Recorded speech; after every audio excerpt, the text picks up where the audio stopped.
Moisés había subido al monte y el pueblo quedó abajo. Habían visto la gloria, habían oído la voz, habían temblado ante la presencia de Elohim, pero ahora el silencio comenzaba a hacerse largo. Los días pasaban y Moisés no bajaba. El monte seguía allí, cubierto de grandeza, cubierto de misterio, pero el pueblo comenzó a mirar más su espera que la presencia de Elohim. La ansiedad empezó a crecer, la impaciencia comenzó a hablar más fuerte que la memoria, y poco a poco el corazón de muchos empezó a desviarse. Habían sido libertados con poder, habían visto milagros que ninguna generación olvidaría, pero ahora, en el tiempo de espera, su fe comenzó a debilitarse, porque hay momentos en los que el mayor peligro no está en el enemigo, sino en lo que el corazón hace, cuando no quiere esperar. El pueblo empezó a inquietarse, a preguntarse, a murmurar. ¿Qué pasó con Moisés? ¿Por qué tarda tanto? ¿Qué vamos a hacer ahora? Y en lugar de aferrarse a la voz de Elohim, comenzaron a dejarse llevar por la incertidumbre. La espera se convirtió en prueba, y la prueba empezó a revelar el corazón. Porque una cosa es decir que creemos cuando todo arde de gloria en el monte, y otra muy distinta es seguir creyendo cuando el cielo parece guardar silencio. Israel estaba a punto de enfrentar un peligro más profundo que Egipto, no el de cadenas por fuera, sino el de desviarse por dentro. Y mientras Moisés seguía en la presencia de Elohim, abajo, el pueblo comenzaba a perder la paciencia, y con ella también comenzaba a perder el enfoque. Lo que venía no era un simple error, era una herida en el pacto. Era el comienzo de una caída dolorosa, porque cuando el corazón deja de esperar a Elohim, siempre corre el riesgo de fabricar algo que ocupe su lugar. Aquí vemos algo muy serio sobre el corazón humano. El poder de Elohim había sido evidente, su amor había sido inmenso, y su obra había sido gloriosa. Pero aún así, el pueblo comenzó a inquietarse cuando tuvo que esperar. Eso nos enseña que no basta con haber visto milagros. También necesitamos aprender a permanecer. El amor de Elohim no desaparece en el silencio. Su poder no deja de existir porque no lo veamos actuar de inmediato. Y su obra no se detiene aunque nosotros no entendamos sus tiempos. Muchas veces el problema no es que Elohim se haya ido. El problema es que el corazón no sabe esperar su voz. Y cuando no sabemos esperar, podemos terminar buscando sustitutos para llenar el vacío. Por eso esta historia es tan importante, porque nos recuerda que el mismo Elohim que libera también quiere enseñarnos a confiar mientras esperamos. La impaciencia del pueblo ya no se quedó en pensamientos, comenzó a moverse, comenzó a exigir, y en medio de esa presión buscaron a Aarón. No llegaron con paciencia, no llegaron con reverencia, llegaron con ansiedad, con urgencia, con un corazón que ya no quería esperar. Haznos dioses que vayan delante de nosotros, porque a este Moisés no sabemos qué le haya acontecido, y aquellas palabras no eran solo una frase de desesperación, eran una señal del desvío del corazón. El pueblo que había visto el mar abrirse, ahora quería algo visible, algo controlable, algo que pudiera tocar, algo que no exigiera fe. Y Aarón, en lugar de detenerlos con firmeza, cedió, pidió los zarcillos de oro, los tomó en sus manos, y aquello que debía haber sido consagrado, terminó siendo usado para fabricar un ídolo. Poco a poco, el metal fue tomando forma, no de altar santo, sino de sustituto, no de obediencia, sino de rebelión.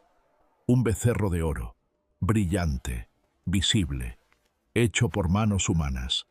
Y cuando estuvo delante del pueblo, lo aceptaron, lo celebraron, lo llamaron guía, como si la obra de Elohim pudiera ser reemplazada por una figura hecha en la tierra, como si el Dios vivo pudiera ser cambiado por algo fabricado por hombres.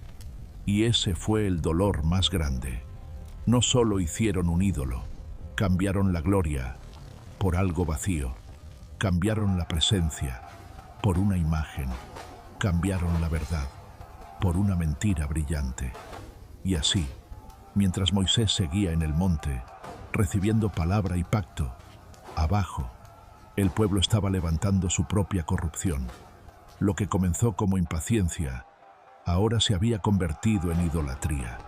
Porque cuando el corazón deja de esperar a Elohim, empieza a buscar algo que ocupe su lugar, y casi siempre termina adorando la obra de sus propias manos. Aquí vemos algo muy triste. El problema no fue solo el becerro. El problema fue que el corazón ya no quiso esperar a Elohim. Su poder había sido real, su amor había sido visible, y su obra había sido gloriosa. Pero cuando el corazón no permanece firme, puede cambiar lo santo por algo que le dé una falsa sensación de seguridad. Por eso esta historia nos advierte, porque el mismo Elohim que libera también nos llama a permanecer fieles mientras esperamos. Y cuando el becerro estuvo delante del pueblo, algo se rompió por dentro. No fue solo un error visible, no fue solo una mala decisión, fue una corrupción del corazón.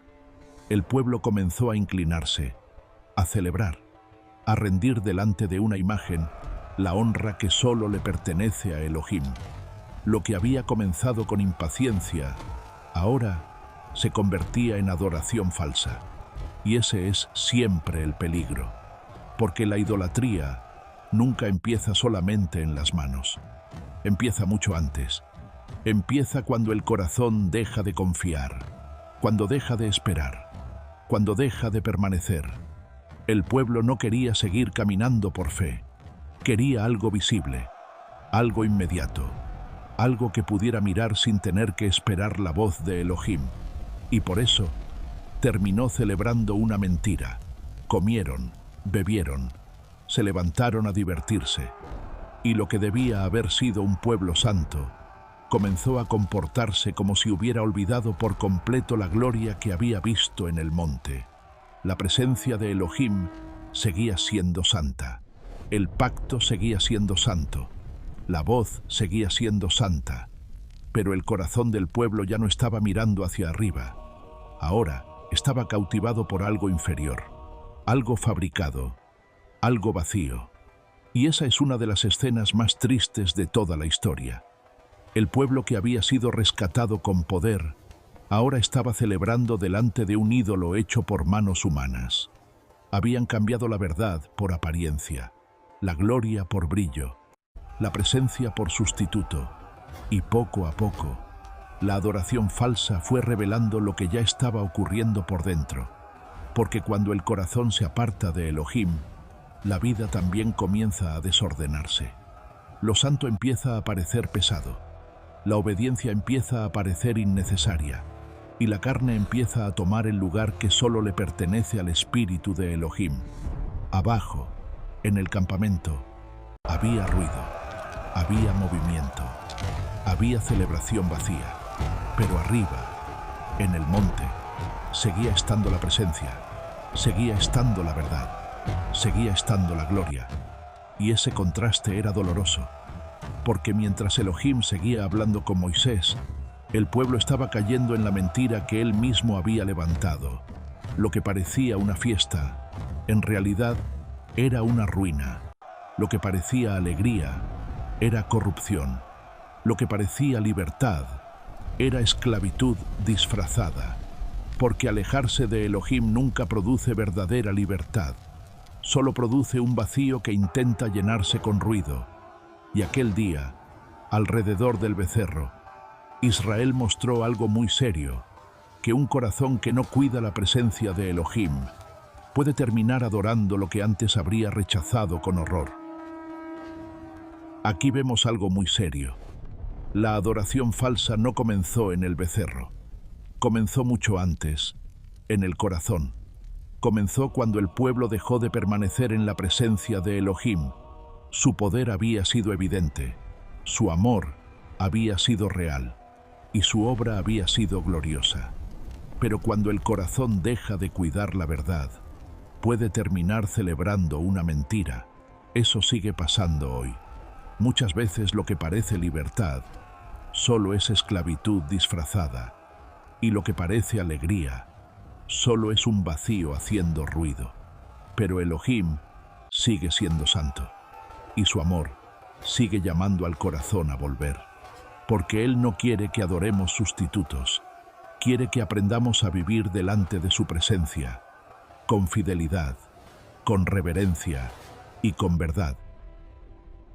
Mientras abajo el pueblo se corrompía, arriba, Moisés seguía en la presencia de Elohim. El monte seguía cubierto de gloria, la voz seguía siendo santa, el pacto seguía siendo real. Pero en el campamento, el corazón del pueblo ya se había desviado. Y entonces, Elohim habló con Moisés, no con indiferencia, no como quien ignora lo que está ocurriendo. Habló con la santidad de quien ve el pecado tal como es. Tu pueblo, el que sacaste de la tierra de Egipto, pronto se ha desviado del camino. Y aquellas palabras debieron caer sobre Moisés como un peso insoportable. Mientras él estaba recibiendo verdad, abajo, el pueblo estaba levantando mentira. Mientras él recibía pacto, abajo, el pueblo estaba abrazando corrupción. Mientras Elohim entregaba dirección, el corazón de Israel ya estaba corriendo hacia la idolatría. Se habían hecho un becerro, se habían inclinado delante de él, le habían rendido honra, le habían atribuido la liberación que solo le pertenecía a Elohim. Y eso no era una falta pequeña, era traición, era desprecio, era una herida abierta en el pacto recién entregado. Elohim veía lo que nadie más podía ocultar. No solo el becerro, no solo la fiesta, no solo el ruido. Veía el corazón, veía la raíz, veía la dureza, veía la rapidez con la que el pueblo había cambiado la gloria por un sustituto. Y en aquel monte santo, la gravedad del pecado quedó expuesta, no como un error superficial, sino como una rebelión profunda. Porque el pecado siempre parece más liviano cuando el hombre lo mira desde abajo, pero cuando es visto desde la santidad de Elohim, muestra todo su peso. Moisés escuchaba, y cada palabra revelaba la distancia que se había abierto entre la fidelidad de Elohim y la inconstancia del pueblo. Habían prometido obedecer, habían oído la voz, habían visto la gloria, y aún así se desviaron con rapidez. Eso era lo doloroso. No fue ignorancia, no fue falta de evidencia, fue un corazón que no quiso permanecer. Y el monte, que había sido escenario de pacto, ahora se convertía en el lugar donde también quedaba expuesta la gravedad de la traición. Pero aún en medio de ese momento tan serio, había algo que seguía en pie: la verdad de Elohim, la santidad de Elohim, la justicia de Elohim. Porque aunque el hombre falle, Elohim no deja de ser quien es. Él sigue siendo santo, sigue siendo verdadero, sigue siendo digno de toda obediencia. Y Moisés comprendió que ya no iba a descender del monte solo con tablas de piedra, iba a descender con el peso de una revelación dolorosa. El pueblo se había apartado, y la gloria del monte contrastaba ahora con la ruina del campamento. Arriba, presencia; abajo, corrupción; arriba, verdad; abajo, engaño; arriba, la voz de Elohim; abajo, el ruido de una adoración falsa. Y ese contraste hacía aún más profundo el dolor, porque mostraba que el verdadero problema nunca fue la falta de luz, fue que el corazón no quiso permanecer en ella. Aquí vemos algo santo y serio. El poder de Elohim no solo obra en milagros, también expone la verdad. Su amor no es un amor ciego que aprueba todo, es un amor santo, que confronta aquello que destruye al corazón, y su obra no consiste solo en sacar a su pueblo del sufrimiento, también consiste en mostrarle su condición, para que pueda volver. Eso sigue siendo verdad hoy. Muchas veces queremos el amor de Elohim, pero no siempre queremos su verdad. Queremos su ayuda, pero no siempre queremos que examine el corazón. Sin embargo, esa también es parte de su misericordia, porque Elohim no expone para destruir sin sentido, expone para llamar al arrepentimiento, expone para detener la ruina, expone para que el alma vea cuán lejos ha comenzado a ir. El mismo Elohim que libera, también confronta. El mismo Elohim que ama, también corrige, y esa corrección santa también forma parte de su obra. Y entonces Moisés descendió del monte. En sus manos llevaba las tablas de piedra, escritas como señal de pacto, tablas santas, recibidas en la presencia de Elohim. Pero mientras bajaba, algo comenzó a sentirse distinto. No era el silencio reverente de un pueblo esperando. No era la quietud de un campamento rendido delante de Elohim. Era ruido, era agitación, era confusión. Y a medida que Moisés descendía, el sonido se hacía más claro. El campamento no estaba en paz. El campamento estaba corrompido. Y cuando sus ojos vieron lo que había ocurrido, su corazón fue atravesado por dolor santo. Allí estaba el becerro, brillante, visible, levantado en medio del pueblo, y alrededor de él, Israel celebraba, se inclinaba, se movía, gritaba, como si hubiera olvidado por completo la gloria del monte, como si hubiera olvidado la voz que había estremecido la tierra, como si hubiera olvidado al Elohim que los sacó de Egipto, y aquel momento fue insoportable, porque Moisés no estaba viendo solo una imagen de oro, estaba viendo la traición del corazón, estaba viendo al pueblo romper en días lo que Elohim había establecido con gloria, lo que había sido dado en santidad, estaba siendo despreciado abajo en el campamento, y entonces el dolor se volvió tan profundo que Moisés arrojó las tablas de sus manos y las quebró, no por ligereza, no por impulso vacío, sino porque el pacto que aquellas tablas representaban ya estaba siendo herido por la idolatría del pueblo. Las piedras se rompieron al pie del monte, y aquel sonido fue más que el choque de algo contra la tierra. Fue la señal visible de una ruptura interior. Israel había despreciado la santidad, había cambiado la presencia por un sustituto, había cambiado la verdad por una mentira brillante. Y Moisés, encendido en dolor y celo santo, tomó el becerro, lo destruyó, lo redujo, lo humilló, porque aquello que el pueblo había levantado con falsa honra no merecía permanecer en pie delante de Elohim. Lo que antes parecía brillante quedó expuesto como ceniza.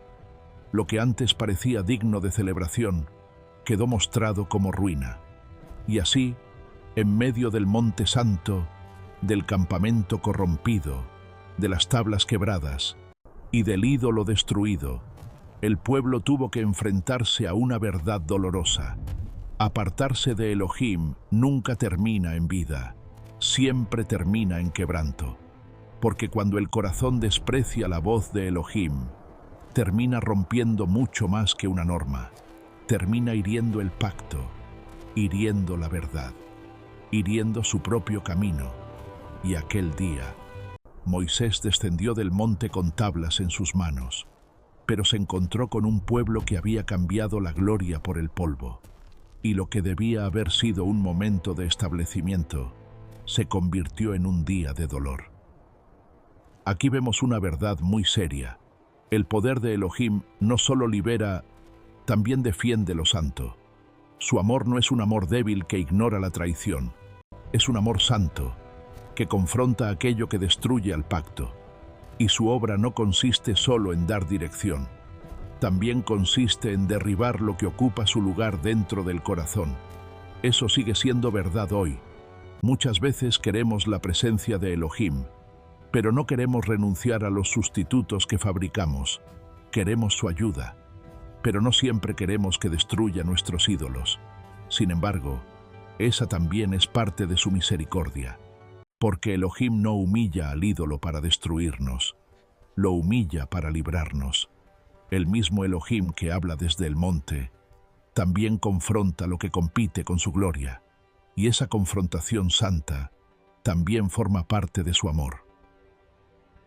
Y después del quebranto, vino el peso del juicio. El campamento ya no podía seguir fingiendo que nada había pasado. El becerro había sido destruido. Las tablas habían sido quebradas. La mentira había quedado expuesta. Y ahora el pueblo tenía que mirar de frente lo que había hecho. Ya no había brillo. Ya no había celebración. Ya no había ruido de falsa alegría. Solo quedaba el peso de la verdad. Habían pecado contra Elohim. Habían despreciado su voz. Habían cambiado la gloria por algo hecho por manos humanas. Y cuando el pecado queda desnudo, el alma ya no puede esconderse detrás de la emoción. Tiene que enfrentar su ruina. Moisés se puso en medio de aquel momento con celo santo. No para suavizar lo ocurrido, no para llamarle pequeño a lo que era grave, sino para mostrarle al pueblo que apartarse de Elohim siempre trae dolor, porque el pecado promete alivio, pero termina trayendo vergüenza, promete libertad, pero termina produciendo esclavitud, promete brillo, pero termina dejando ceniza. Y aquel día, Israel comenzó a sentir el peso de su desvío. No solo habían fallado, habían herido el pacto, habían despreciado la santidad, habían entristecido el corazón del Dios que los había libertado con amor. Y eso era lo más doloroso. No era solo haber roto una norma, era haber respondido con idolatría al Elohim que los había sostenido con misericordia. Pero aún en medio de esa escena tan dura, había algo que seguía latiendo debajo del juicio. La posibilidad de volver, la posibilidad de reconocer el pecado, la posibilidad de humillarse, la posibilidad de que el corazón dejara de justificarse y comenzara a arrepentirse, porque Elohim es santo y su santidad confronta, pero también es misericordioso, y su misericordia llama al hombre a no quedarse tirado en su ruina. Aquel día, el pueblo entendió que no se juega con la presencia de Elohim. No se cambia su voz por caprichos del corazón. No se reemplaza su gloria por sustitutos vacíos, sin que el alma termine herida. Y el dolor que llenó el campamento se convirtió en una advertencia para generaciones. Apartarse de Elohim siempre cuesta demasiado. Siempre rompe más de lo que parece. Siempre hiere más profundo de lo que el hombre imagina, pero también ese dolor podía convertirse en el comienzo de algo nuevo. Si el pueblo dejaba de endurecerse, si dejaba de excusarse, si dejaba de correr hacia lo falso y volvía su corazón al Dios vivo. Porque cuando Elohim confronta, no siempre lo hace para destruir, muchas veces confronta para despertar, para detener la ruina, para llamar al corazón antes de que se pierda por completo. Y en medio del juicio, Israel comenzó a descubrir una verdad que nunca debía olvidar. La santidad de Elohim no puede ser despreciada, pero su misericordia sigue llamando al que quiere volver. Aquí vemos algo profundamente santo. El juicio de Elohim no nace de crueldad, nace de su verdad, nace de su santidad. Nace de su amor por un pueblo que no puede sanar, si sigue abrazando lo que lo destruye. Su poder no solo abre caminos, también detiene la ruina. Su amor no solo consuela, también confronta. Y su obra no solo consiste en sacar al hombre de Egipto, sino en arrancar de su corazón aquello que quiere volver a esclavizarlo. Eso sigue siendo verdad hoy. Muchas veces queremos misericordia, pero no queremos corrección. Queremos restauración, pero no queremos admitir lo que nos apartó. Sin embargo, la confrontación santa de Elohim también es misericordia, porque Él no expone el pecado para humillar sin propósito, lo expone para despertar, lo confronta para detener el daño, lo saca a la luz para que el alma tenga oportunidad de volver. El mismo Elohim que hiere el orgullo, también extiende la oportunidad del arrepentimiento. El mismo Elohim que confronta, también llama. Y cuando el corazón deja de justificarse y comienza a volver, la ruina puede convertirse en el inicio de restauración. Aquí vemos el poder, el amor y la obra de Elohim unidos de una manera muy profunda. Su poder no solo se manifestó en el monte, también se manifestó al confrontar aquello que estaba destruyendo a su pueblo por dentro. Su amor no solo estuvo en haberlos sacado de Egipto, también estuvo en no dejarlos tranquilos en medio del engaño. Y su obra no terminó con la liberación. Su obra siguió en la corrección, en la confrontación y en el llamado a volver. Eso nos enseña algo precioso. Elohim no ama de manera superficial. Ama con santidad. Ama con verdad. Ama de una forma que no deja al corazón cómodo en la mentira. Y esa también es misericordia. Porque cuando Él confronta, no siempre lo hace para destruir. Muchas veces confronta para rescatar, para despertar, para arrancar del alma aquello que la está llevando a la ruina. El mismo Elohim que abre caminos, también derriba sustitutos. El mismo Elohim que libera, también purifica. Y el mismo Elohim que corrige, sigue llamando con amor al corazón que quiere volver.